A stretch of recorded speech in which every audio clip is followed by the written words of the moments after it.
Imagine if one of your loved ones, a person in your family, was murdered in cold blood. Imagine the grief that your family would have to go through. Imagine the hurt and the feelings that you and your family would have to deal with.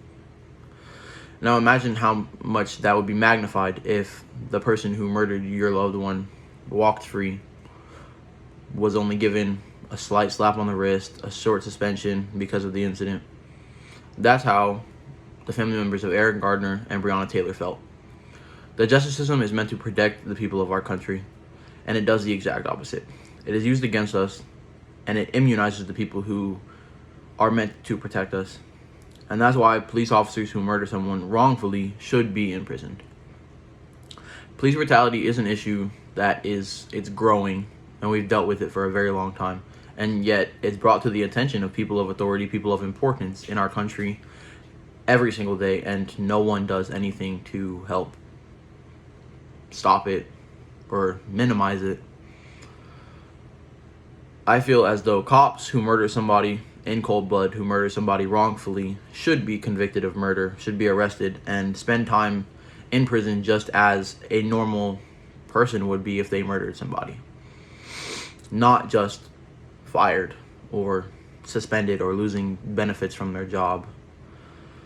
In the article On-Duty Shootings, Police Officers Charged with Murder or Manslaughter from 2005 to 2019, Philip M. Stinson Sr. and Chloe A. Wensloff say, since the beginning of 2005 through June 24th, 2019, there have been 104 non-federal sworn law enforcement officers with the general powers of arrest who have been arrested for murder or manslaughter resulting from an on-duty shooting where the officers shot and killed someone at incidents throughout the United States. Of those 104 officers, to date, only 35 have been convicted of a crime resulting from the on-duty shooting via bgsu.edu.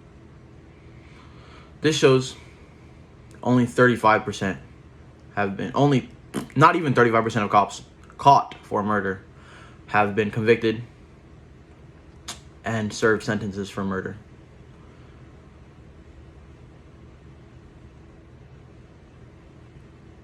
And some of them are convicted of simply just a crime, not even for murder, and spend time in jail. Majority of those officers are arrested for conspiracy or for being there during the murder, even if they commit it.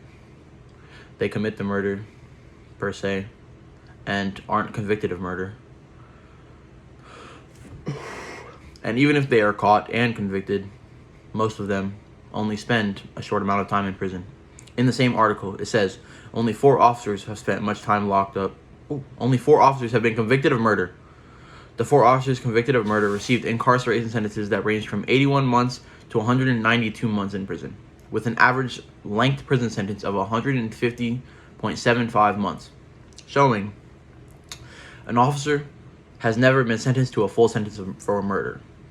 The average man for second-degree murder is sentenced to at least 30 years and still serves at least on average 17 years of that 30-year sentence. And for first-degree murder, an average man will be convicted and sentenced to life in prison for first-degree murder, while a police officer is typically sentenced to around 16 years and only serves around 12 if they are convicted of or sentenced to the entire 16 years.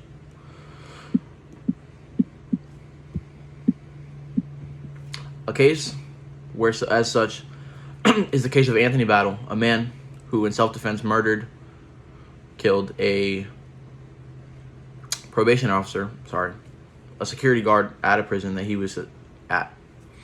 He was put to death for murdering the single man. Versus Daniel Pantaleo, the police officer who murdered Eric Gardner, was fired from his job, free of all murder charges.